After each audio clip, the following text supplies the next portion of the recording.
Tonight it's my great privilege to introduce our keynote speaker. Leona Aglukkaq was first elected to represent Nunavut in the House of Commons in October 2008. Shortly after, she was sworn in as Minister of Health. In May 2011, she was re-elected for a second term. In addition to maintaining her role as Federal Minister of Health, she was appointed as Minister of the Canadian Northern Economic Development Agency. In August 2012, she was named Minister of the Arctic Council for Canada and Chair of the Arctic Council.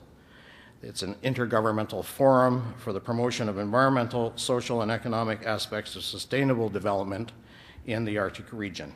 The Council itself is comprised of 8 Arctic countries: Canada, Denmark, Finland, Iceland, Norway, the Russian Federation, Sweden, and the United States.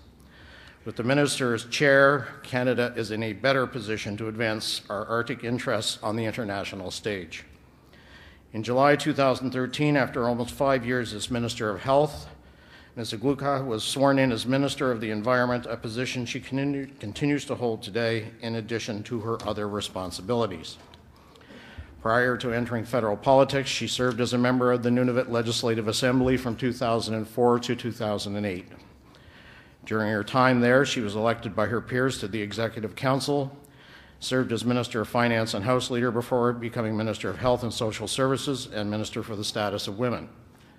In addition to her time in the federal and territorial governments, she served for 6 years as an elected councillor at the Cambridge Bay Municipal Government. Before politics, she served in several roles for both the Northwest Territories and Nunavut governments, including Deputy Clerk of the Legislative Assembly, Deputy Minister for Culture, Language, Elders and Youth, Deputy Minister for Human Resources, and as Assistant Deputy Minister for Human Resources, Executive and Intergovernmental Affairs, and finally as Superintendent for Education, Culture and Employment. The Minister was born and raised in communities like Tom Bay, Teluyuwak, and Joe Haven. Sorry about that, Minister.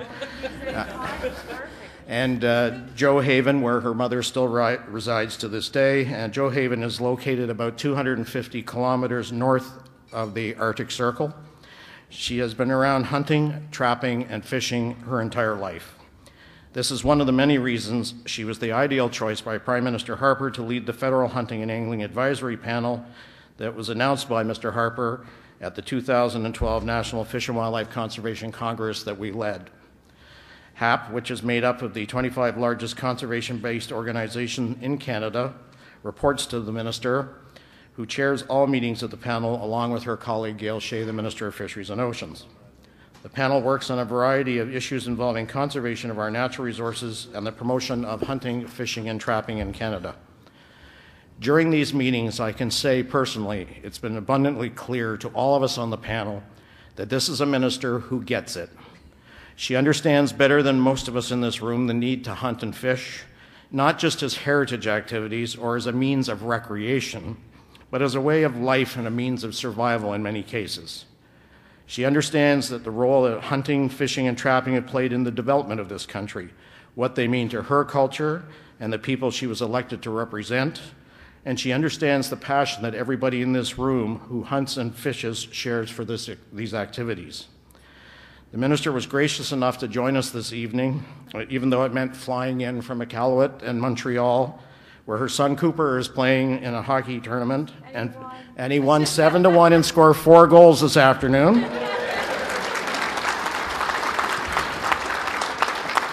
And she will be flying back to Montreal for further games tomorrow after she's been with us this evening. So please join me in welcoming our keynote speaker, the Honourable Leona Aglukkaq.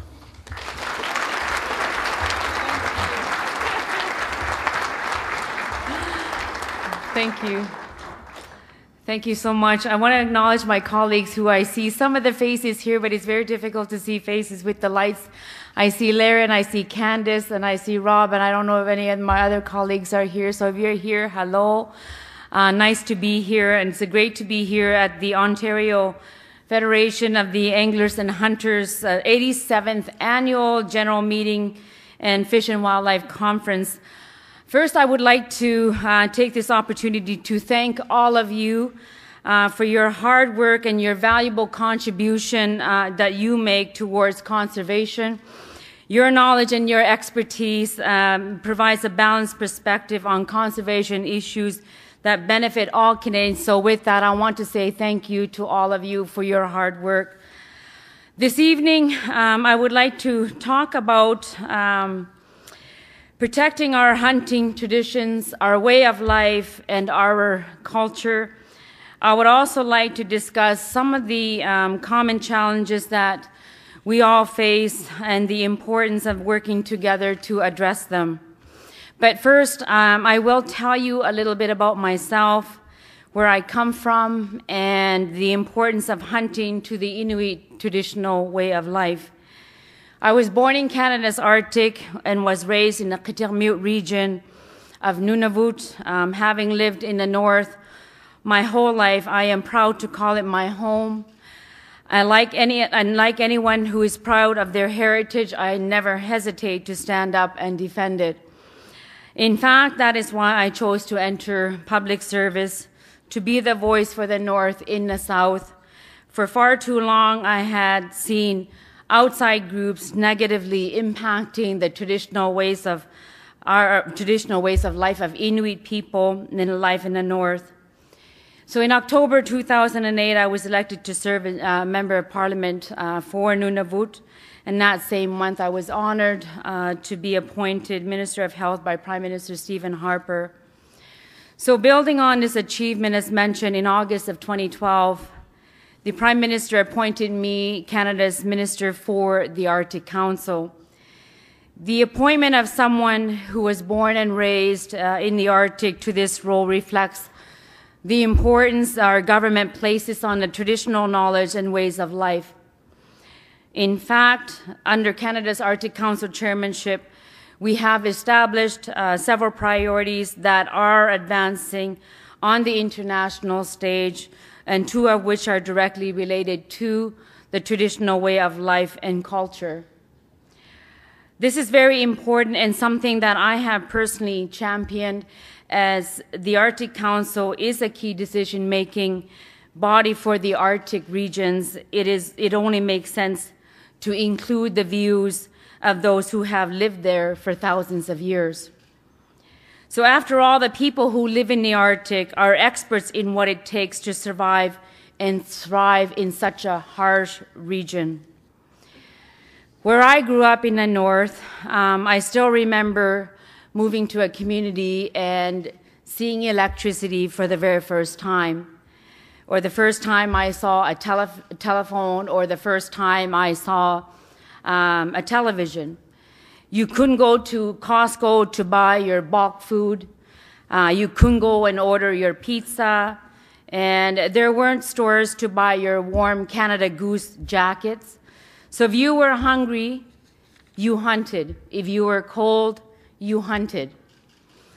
Needless to say, during my childhood, I've had a much different diet than the average Canadian. And to give you a bit of a perspective, we don't have gardens or farms in the Arctic because it is the Arctic. So when I was growing up, I ate seal meat, I ate caribou meat, I ate muskox, the Arctic char, and the polar bear. My upbringing has influenced me even to this day.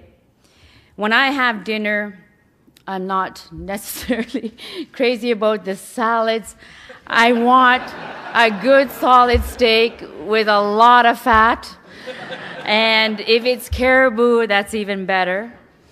It sounds simple, but hunting and fishing has sustained us for thousands of years. There is so much more to the word traditional way of life than just saying the words hunting. Hunting brought us together. It is a way for family bonding. It is about teamwork. And it is also about bringing together the community through a community feast. And like our ancestors, many of us still rely on resources like the polar bear and the seal for our livelihood. Hunting is more than a way of life. It is a way of survival for our people and for our culture today. Not everyone understands the importance of this. About a year ago, a constituent of mine shot his first polar bear and proudly posted the picture on the internet. And for those of you who don't know, that the fathers teach their boys how to hunt to this day, and so this was a very proud moment for that young man. And we say proudly because they know and they knew that this bear would now feed an entire community. Yet, when I congratulated my constituent, I was personally attacked by environmentalists, the Liberals, and the NDP, and they characterized me personally, along with my way of life, as barbaric. I think this is very important. Some people don't understand the importance of hunting and fishing and even campaign against it. So, for example, in 1970s, the Greenpeace began the famous campaign, as you well know, the misinformation against the seal hunt. And the devastating impact of this campaign still lingers today. So at the end of the day, Inuit and East Coast sealers were victims of lies spread by a group that had no regard whatsoever for their impact on the way of life of people.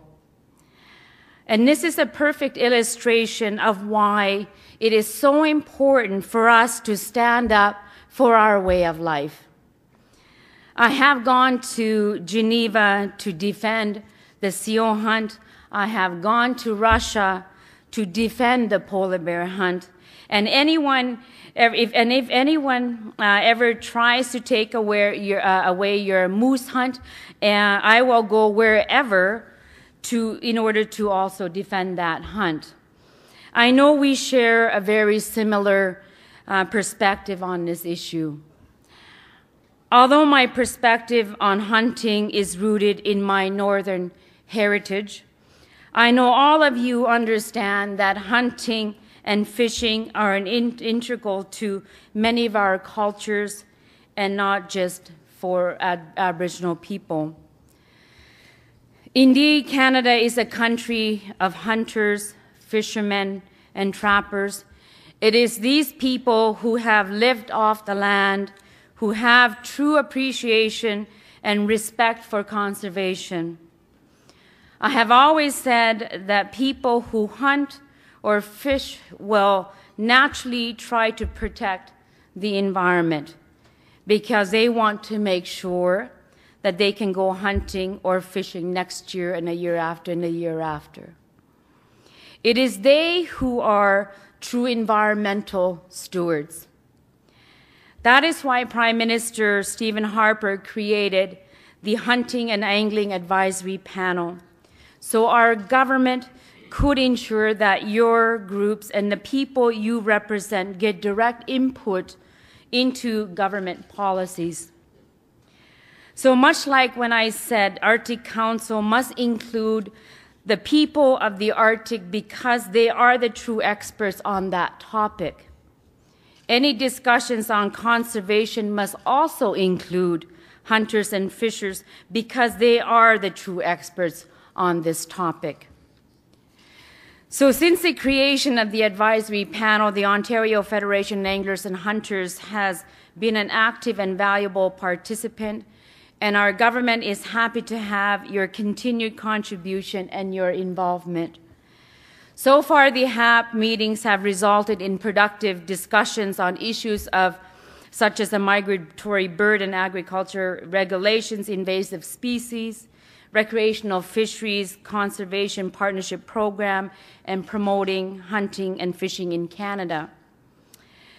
This valuable input, the panel helped our government design our recently announced National Conservation Plan.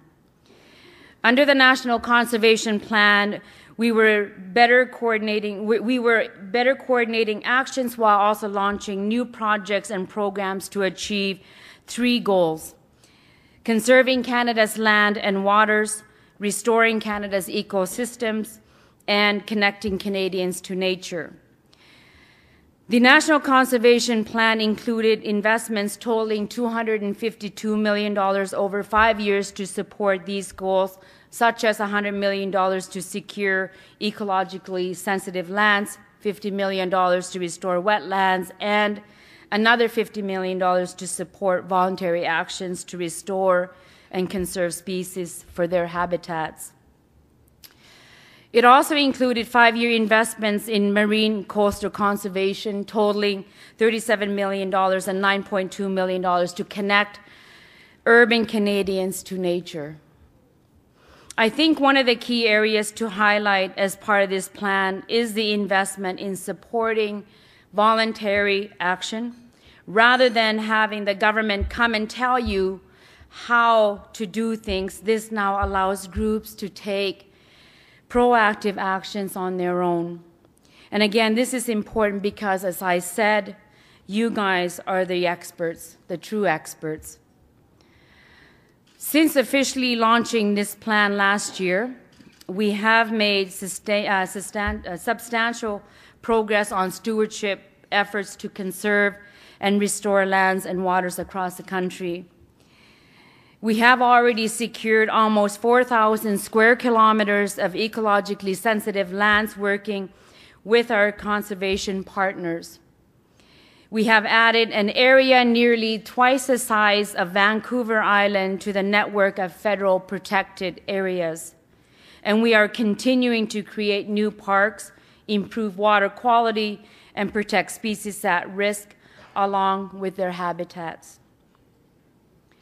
Yet, as we all recognize, in order to continue building on this momentum, we must work together.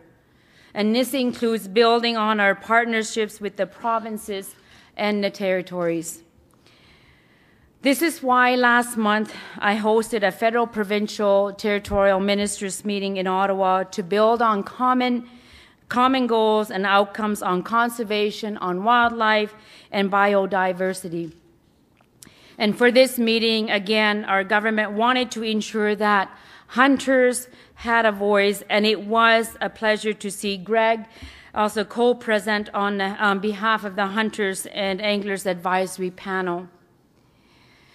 We are proud to work with organizations like the Ontario Federation and Anglers and Hunters, which are committed to the stewardships and enjoyment of nature. And as you look back at your accomplishments, you have much to be proud of.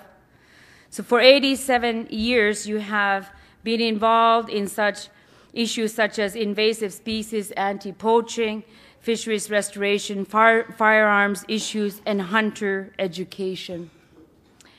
You have invested significantly in restoring wildlife, improving habitats, and in public education. Our government recognizes these valuable contributions, both for their investments of time and finances. And fortunately, this is not always the case with everyone.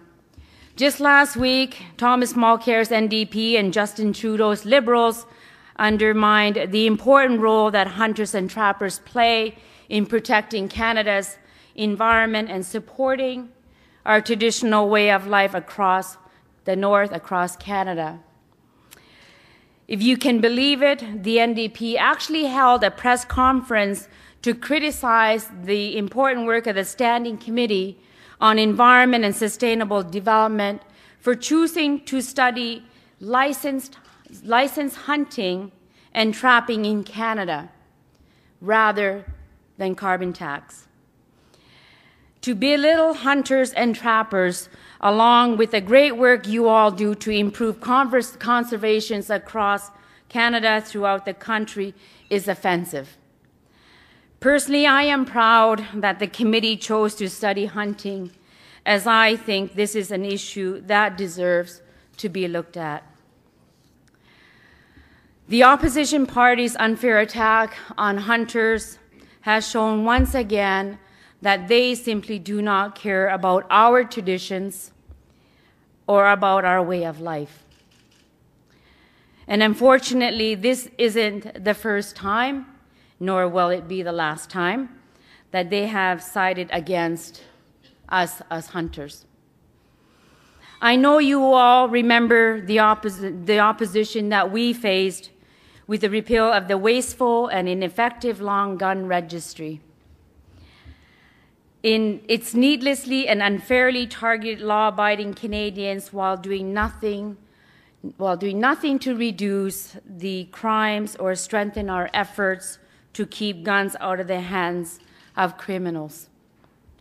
And that's exactly why we took a stand for law-abiding hunters, the farmers, the duck hunters, rural Canadians in every region of the country, and scrapped the long gun registry. I think the two examples I have shared with you highlights a key difference between our government and our opposition parties. The Liberals and the NDP think that the government resources should be invested in senseless bureaucracy, whereas we believe that government should invest in meaningful collaboration and partnership with conservation groups like yours to protect our environment. It is clear that we are the only ones who appreciate the valuable role you play in conserving Canada's heritage. Our caucus, once again, demonstrated this fact just last year when Member of Parliament Rick Norlock, private member's bill, received royal assent, creating an annual National Hunting, Trapping and Fishing Heritage Day. Mr. Norlock's bill acknowledged the historical role that hunting, fishing, and trapping have had in the development of our nation. These long-held traditions form part of our social fabric of the Canadian experience and make a significant contribution to our national economy. I am glad to see that this official Heritage Day will offer an opportunity for individuals, for families and our friends to take time to enjoy the great outdoors and honor a proud part of the Canadian heritage, of Canada's heritage. So moving forward, our government's leadership and collaborative work with partners in building an effective framework to safeguard Canada's natural environment and protect its economic prosperity. Our focus is on a future with Canadians, business, and governments working together to promote environmental actions and economic growth. This is how I believe we can continue to protect and enhance our traditional way of life for future generations. And I look forward to doing that and this with you, together with you. So thank you and have a good evening.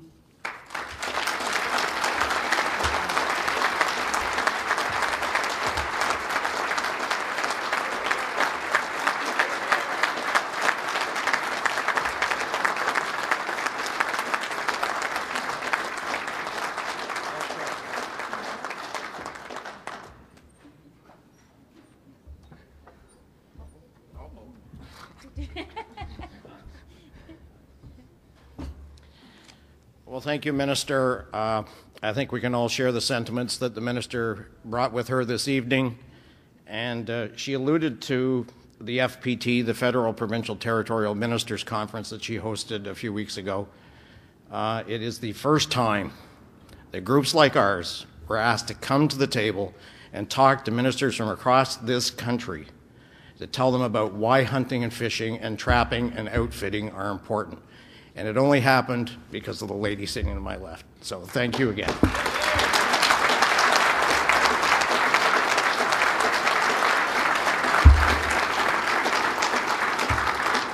And I know that, that Jason and Ted, the minister's staff who have accompanied here today and have been such a good help in organizing this, are going to love going back to Ottawa with this stuff, but we're because the minister's not going to be flying with it to Montreal. But Minister, on behalf of all of us, we'd like to present you with a token of our thanks.